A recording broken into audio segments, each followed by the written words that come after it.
Oh, you are a cheeky chappy. What up? Nawtysteppers, Connor Whitmore here again with another video for you on the Nawtystep channel, and it's time to give you the third volume of the 5 Amazing Bass Music Collaborators series. Another 5 amazing pairings here, some of the best in bass music working together to create something wonderful beyond their individual production. Artists with their own solo careers who have joined forces on multiple occasions and to good effect, either in the form of a new group or just producing alongside one another under their normal original monikers. There must be a minimum of 3 songs between the collaborators in this series. Once is an occurrence, twice is cool, but 3 times is chemistry, baby. A mix of bigger names and smaller names, gotta spread out the big ones across the volumes and respect the smaller ones as well. There's likely to be a volume 4. Each group, pairing, collaboration, whatever, will have my 2 most recommended tracks from them in the description box down below.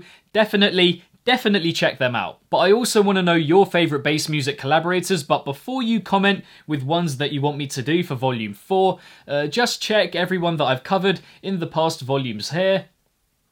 Yep, just going to leave that up for a couple of seconds for you to look at before you all go, but Connor, what about I Am Legion? And on that note, feel free to check out those past videos, but prepare for cringe, cause they are a decent downgrade from what I'm doing now. But first, in this third volume of 5 amazing bass music collaborators is Graphyt and Ecraze. A pioneering combination in my opinion, and one of the most pure and genuine in recent bass music history. Loads of songs stretching back to 2015 inspired the metallic, acidic dubstep movement that's very prevalent today, alongside the likes of dubloads. Truly powerful, savage music, so much going on but so unbelievably clean at the same time, at all times. One of those where even if the ideas aren't quite as good, the production always blows you away. Produced the Get Crunk EP in 2017, which placed in my top 5 for that year, and they've also produced boatloads of tracks beyond that, favourites including Smasher, Ruckus Circus, the Giant Squiddim remix, and not forgetting of course, Animals as the 4 Horsemen, alongside Ivory and Samplifier. But yeah, these guys are absolute pros, and I would say probably the most criminally underrated producers in dubstep full stop, and have been for years. Next up, it's one of the most celebrated pairings in drum and bass music, one that on paper almost seems too good to be true, and that's Mefjus and Emperor.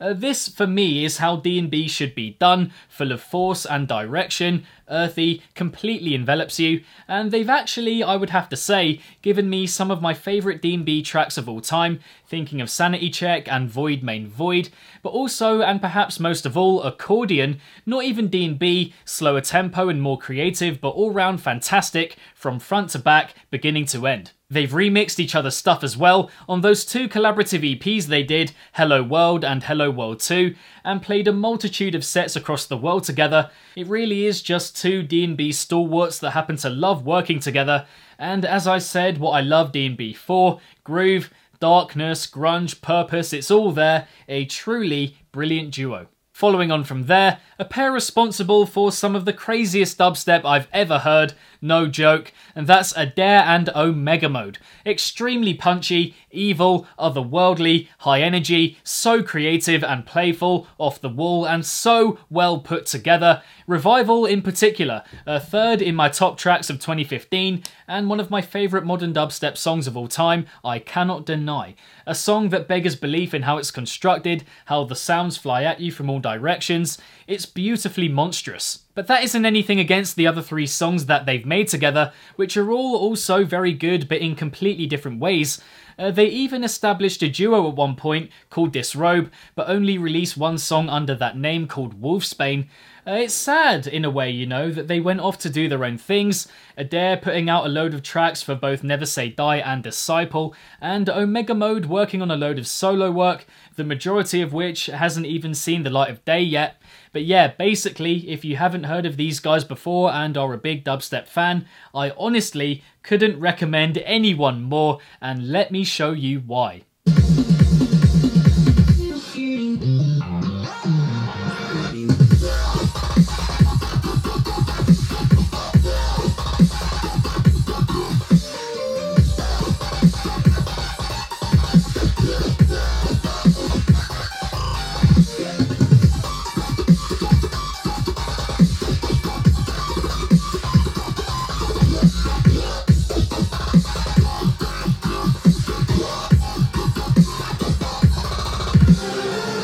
penultimately, we have one of the most iconic duos in recent bass music history, and that's Feed Me and Kill the Noise, both of whom perhaps most renowned for their darker forms of EDM, but as a duo, you'll never quite know what you're gonna get from them. They've covered a plethora of different vibes and moods over the years, even messages as well, across their 5 collaborations, from light and dreamy to down and dirty, slower tempos and much quicker ones as well. Probably most famous for I Do Coke, but my pick would have to be the absolute classic Muscle Rollers, the musicality, the deep, raw feel of the drops, and it was also one of the first bass songs I ever heard, so a lot of nostalgia attached to it. Again, nothing against the others, after all I am talking about them here, because it is a great duo, the combination works in every single track of theirs. But oftentimes, you know, 2 big producers working together doesn't really work, but this one has done, and on multiple occasions. And finally, a pairing that has captivated the melodic bass world for a number of years now, and that's Au5 and Fractal. As a duo, these two have covered many different genres from melodic dubstep to glitch hop, complextro, drum and bass, house and more. A fair few tracks that I don't really like from these guys, songs that I feel do too much, or the execution and ideas aren't that great, but the stuff I prefer I pretty much love. Some from the past and others which have stood the test of time that I enjoy very much to this day. Thinking of tracks like Dreaming, Pavonine, Ison, the Sound of Walking Away remix, I'd still quite easily go back to all of them. I used to adore Halcyon as well. Such a fullness and richness to their combined sound when it really works. Exuberant, vibrant, uninhibited, and it's in those moments that they get the mix and dynamic between dreamy and absolutely booming just about right. But yeah, for me, their music as a combined force is a reminder of how joyous and full of life dark electronic music can be. Properly futuristic stuff, undeniably heavy, yet always hopeful and uplifting. And so there we have it, Volume 3 of the 5 Amazing Bass Music Collaborators series. I hope you enjoyed it. But what are some other bass music collaborators that you really enjoy? Any that I haven't mentioned so far? Let me know in the comments below. If you enjoyed this video, then be sure to give it a big old thumbs up and subscribe to the channel if you haven't already. Hit the notification bell along the way so you can be notified whenever I upload a new video to the channel, and my social media accounts are in the description box down below. Next to my head are the first 2 videos from this series, if you can brave to watch them. I certainly can't. And lastly, if it's naughty, then you know guys, so be sure, as always, to keep it naughty and stay safe. And I shall see all of you legends in the next one. Peace out.